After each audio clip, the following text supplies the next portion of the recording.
Hello everyone, hope you guys are doing well. So, in the last section, we finished off with the second Carnatic War, and we have to start with the third Carnatic War, and let's get on with it. Alright.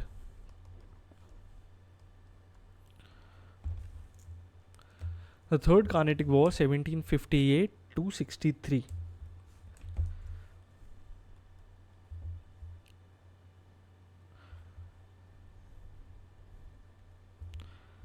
In Europe, when Austria wanted to recover Silesia in 1756, the 7 Years' War 1756 to 63 started. Britain and France were once again on the opposite sides. The course of war in India. In 1758, the French army under Count de Lally captured the English forts of St. David and Vizenagram. Now the English became offensive and inflicted heavy losses on the French fleet under Admiral d'Arc in Masulipatam. Battle of Wandiwash. The decisive battle of the Third Carnatic War was won by English on January 22, 1760 at Wandiwash or Vandavasi in Tamil Nadu. General Eyre Coote of English totally routed the French army under Count Thomas Arthur de Lally, who took Bussy as prisoner. Let's read this once again. Battle of Wandiwash. The decisive battle of the Third Carnatic War was won by the English. So, Battle of Wandiwash was won by the English on January 22, 1760 at Wandiwash or Vandavasi in Tamil Nadu. General Eyre Coote of English totally routed the French army under Thomas Arthur de Lally and took Bussy as prisoner. Pondicherry was gallantly defended by Lally for 8 months before he surrendered on January 16th, 1761. With the loss of Ginji and Mahe, the French power in India was reduced to its lowest. Lally, after being taken as prisoner of war at London, returned to France where he was imprisoned and executed in 1766. Result and significance. The Third Carnatic War proved decisive. Although the Treaty of Peace of Paris 1763 restored the French their factories in India, the French political influence disappeared after the war. Therefore, the French, like the Portuguese and the Dutch counterparts in India, confined themselves to their small enclaves and to commerce. The English became the supreme European power in the Indian subcontinent, since the Dutch had already been defeated in the Battle of Bidara in 1759. The Battle of Plassey in 1757 is usually regarded by historians as the decisive event that brought about ultimate British rule over India. So we have to understand this, since the Dutch were defeated in 1759 in the Battle of Bidara, and French was defeated in Battle of Wandiwash in the Third Carnatic War in 1763, 1760s, right? However, one cannot quite ignore the view that the true turning point of control of the subcontinent was the victory of British forces over the French forces at the Wandiwash in 1760. The victory at Wandiwash left the English East India Company with no European rival in India. Thus, they were ready to take over the rule of entire country. Significantly, in the Battle of Wandiwash, natives served in both the armies as sepoys. It makes one think, irrespective of which side won, there was an inevitably about to fall of India to European invaders. There was a lack of sensitivity to geopolitics of the day, as well as a lack of foresight on the part of native rulers. Causes for the English success and the French failure. The English company was private enterprise. This created a sense of enthusiasm and self-confidence among the people. With less governmental control over it, this company could take instant decisions when needed without waiting for the approval of the government. The French company, on the other hand, was a state concern. It was controlled and regulated by the French government and was hemmed in by government policies and delays in decision making.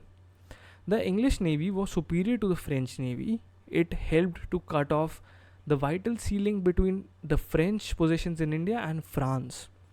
The English held three important places, namely Calcutta, Bombay, Madras.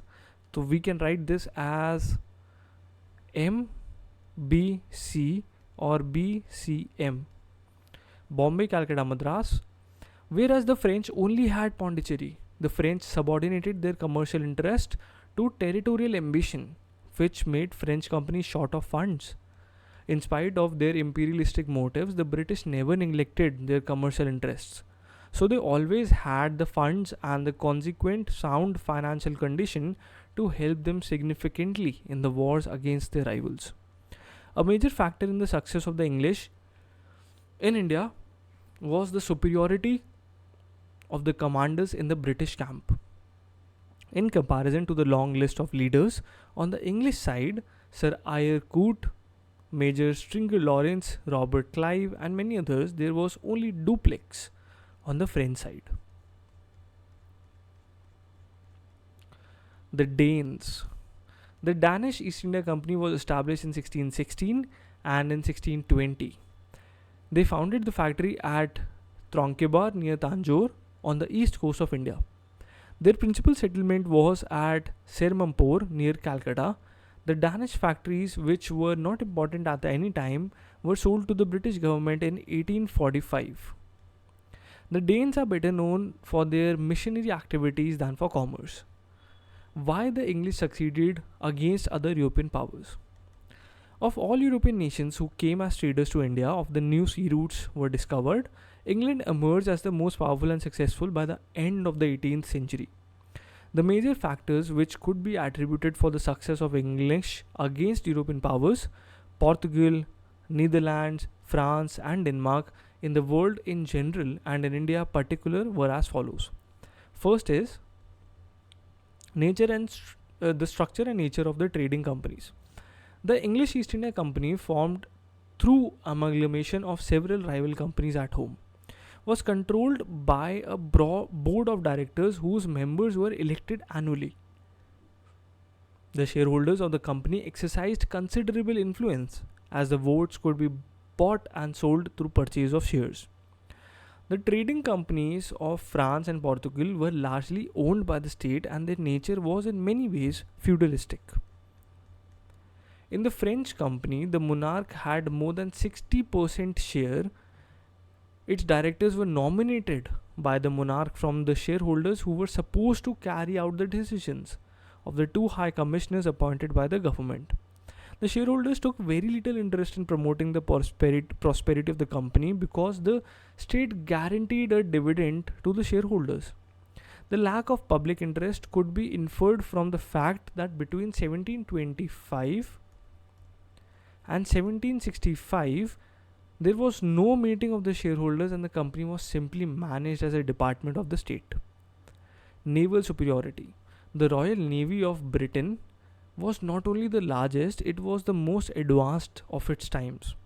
The victory against the Spanish Armada and against the French at Trafalgar had put the Royal Navy at the peak of European naval forces. In India too, the British were able to defeat the Portuguese and the French due to strong and fast movement of the naval ships. The English learned from the Portuguese the importance of an efficient navy and improved their own fleet technologically. Industrial Revolution. The Industrial Revolution started in England in early 18th century with the invention of new machines like the spinning jenny, steam engine, and the power loom, and several others. These machines greatly improved the production in the fields of textiles, metallurgy, steam power, and agriculture. The Industrial Revolution reached other European nations late, and this helped England to maintain its hegemony. Military skill and discipline. The British soldiers were disciplined lot and well trained. The British commanders were strategists who tried new tactics in warfare. Technological developments equipped the military well. This combined to enable smaller groups of English fighters defeat larger armies. A stable government. With the exceptions of Glorious Revolution of 1688, Britain witnessed stable government with efficient monarchs. Other European nations like France witnessed violent revolution in 1789 and afterwards the Napoleonic Wars.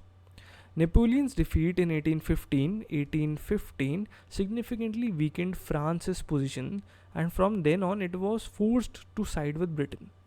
The Italians got united as a nation as late in 1861. The Dutch and the Spain were also involved in the 80 Years of War in the 17th century, which weakened Portuguese imperialism.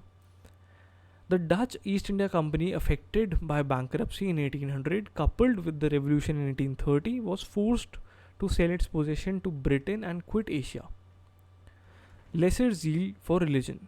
Britain was less zealous about religion and less interested about spreading Christianity, as compared to Spain, Portugal, or the Dutch.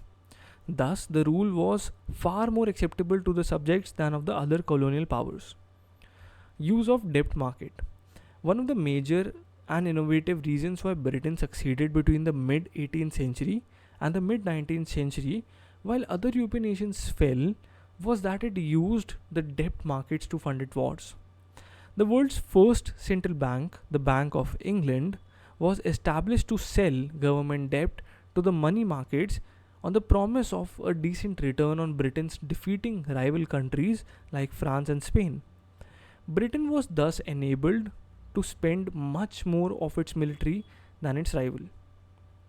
Britain's rivals, France, could not match the expenditure of the English. Between the 1694 and 1812, first under the monarchs, then under revolutionary governments, and finally under Napoleon Bonaparte, France simply went bankrupt with its outdated ways of raising money. Alright, thank you everyone for tuning in. This was chapter number 3 for the advent of Europeans in India, and hope you guys liked it. This is the end of the series, and thank you everyone for tuning in. All the very best. In the next part, we're going to start with chapter number 4, India on the eve of British conquest. Stay tuned. All the very best for exams, and do share and subscribe the channel. It helps us a lot. Thank you everyone.